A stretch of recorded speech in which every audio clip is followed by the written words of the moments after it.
My name is John Underwood. I'm a retired police officer. Actually, I've been smoking for 50 years probably. My doctor was concerned because I was losing weight, and she sent me for some blood work, and came back with very high red blood cell count. So she sent me to a pulmonologist in San Marcos. The pulmonologist sent me for a CT scan, and that found a tumor in both lungs. Mr. Underwood came to me from his pulmonary doctor that had seen him. He had a long time smoking history. The thing that stood out was that he had spots on each side of his lungs, and I felt like knowing more about him and about these two tumors was very important.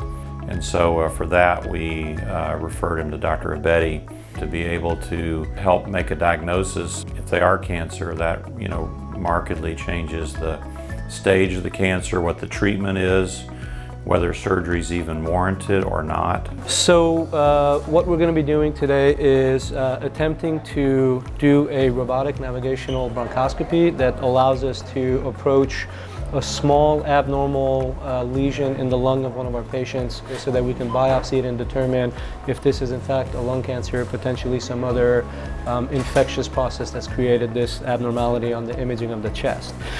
With this new technology that we have, which is basically creating a GPS system through the lungs, through the normal airways of the lung, we make our way out to these lesions using a very small, very maneuverable catheter that's operated with a robotic system that we use a joystick, essentially almost like a video game, to maneuver. And once we get there, we're able to do these biopsies from the inside without having to puncture the lung itself, and the risk of significant bleeding or causing pneumothorax, which is what we call it when the lung collapses, is less than 3%. And so it's a much safer way of doing this, and it allows us to do things like potentially go after multiple targets in a single procedure, which is what we're doing today. So interestingly, after he had his biopsy, he had two completely different types of cancer. He was very fortunate that he was able to have these diagnoses made when he did, because most patients who are diagnosed with lung cancer in the United States are diagnosed late. The stage is late. In fact, most of them never have the opportunity to meet with me to even consider having their lung cancer removed. Generally speaking, smokers or with a significant smoking history are eligible for lung cancer screenings.